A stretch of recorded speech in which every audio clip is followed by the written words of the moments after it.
Hi everybody, Gino Niccoli, the marketing black sheep with PoundDownCrew.com. Hey, if you're over 40 and you're looking to lose 30, 50, or even 100 pounds of fat, I hope you'll take just a couple minutes and see if I've got something I can share with you. Look, the key that you have to understand is that this isn't about working out and it's not about dieting. It's about understanding what happened probably 10 years ago in your 30s and what you can do to compensate. Look, the key to losing a significant amount of fat weight is all in your metabolism and your hormones. Don't get me wrong, you still have to pay attention to your food. You still got to pay attention to what you're doing from an activity standpoint. But the most important part of the process is to stop the damage, if you will. Because usually what happens is when we're in our 20s, we can pretty much eat whatever we want. We can pretty much, drink some beers, go out and play, live like a rock star, and it's not a big deal. By the time we get in our 30s, our metabolism starts to shift a little bit. We're not really paying attention, but we're not necessarily gaining weight like crazy. It's just that we're not the same as we were in our 20s, right? But in our 40s, 50s, 60s, and older, our metabolism becomes a much larger factor. And usually your metabolism downregulates because you're not quite as active as you were when you were in your 20s, but you're still eating the same, and the body isn't going to do the same thing with the food that it did 20 years ago. So look, here's the key.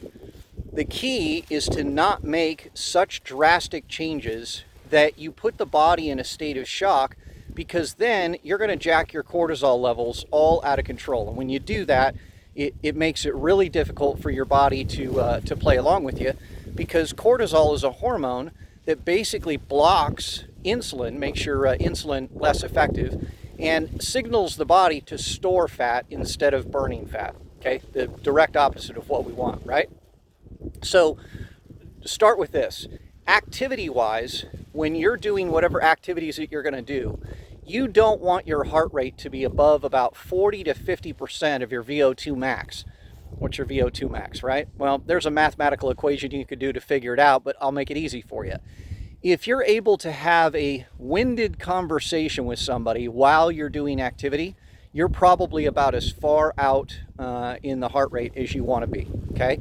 So the number one activity that you can do to burn fat is to walk. That's why I walk every single day, okay?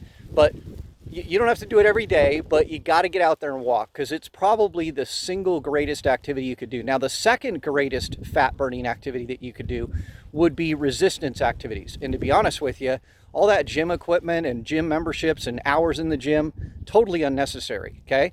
Go back to high school, go back to the presidential fitness stuff we all had to qualify for as kids, right? Sit-ups, push-ups, pull-ups, planks, the basic stuff, okay? That's what's going to give your body the resistance that you need to signal to the body that the muscle tissue is important, that you're still using it.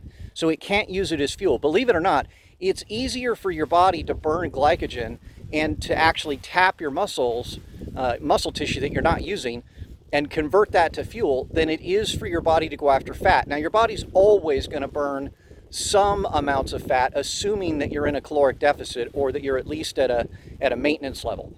But the idea is that as you're losing this weight, you don't want to get skinny fat. You want to lose 80 or 90% of the weight you're trying to lose should be fat weight. And we're going to do that by actually slowing down.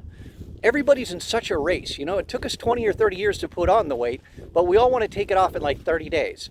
Well, you can't do that without damaging your metabolism and your hormone levels even more. And eventually what's going to happen is your body's going to outsmart you, compensate, the weight's going to come back, but it's going to be even more fat weight. It's going to get worse and worse and worse. And if you're like me, I waited until I was literally clinically obese. I still hate saying it because I just felt like I was a big guy. I had a belly. It wasn't that big a deal. It was a really big deal. When you're clinically obese, you're 4 times more likely to end up with cancer or diabetes or heart disease or strokes, Alzheimer's. All of these disease conditions are weight related. More importantly, they're fat weight related to visceral fat in your gut that surrounds your organs. There's no reason for it. Slow down the activity. Let the body breathe. Let the body know that the muscle fiber is what's most important to you. Take your time. 10, 15 pounds a month is really, really good from a fat loss standpoint. And then from a food standpoint, protein, fats, and carbohydrates. Use them all. Don't get into these crazy diet programs where you're eliminating food groups. Okay? It's just like the 80s. Fat's not evil, and today carbs aren't evil. Now, white sugar, totally different ballgame. I think everybody is well aware at this point that white sugar is no good, but that doesn't mean that you're not going to, snack on some ice cream occasion or bump into a donut. You just got to do it in proportion, right? But the other two macros, your protein and your fat, is really important because they're the most satiating macros you can eat. In other words, they keep you full, and their thermic effect is really effective. Fat, not so much from a thermic standpoint, but great for satiation, great for being full. And protein is really good from a thermic effect. So keep those things in mind. Slow down a little bit, eat with intent, and hey, you get a chance, subscribe to the channel. I'd love to provide you more information and help you every bit that I possibly can. And of course, if you've got questions or you'd like to see other content, let me know down below here in the comment section. And check out our website, pounddowncrew.com. Look, we do a free metabolic analysis or metabolic assessment, so that we can take a look at your body for you based on a questionnaire of some things that you might be experiencing in your life. We can determine what your metabolic state is right now and what your hormonal balance or imbalance state is right now. And that's the most important thing. There's some really good food items, supplement items, things you could be adding to your daily regimen that could really make a huge difference in your metabolism. When you bring your metabolism up, then the fat starts to melt right off, just like it did in your 20s. Let's go get it, ladies and gentlemen. I look forward to helping you. Check us out at pounddowncrew.com. Hope you guys have a great day. Bye for now.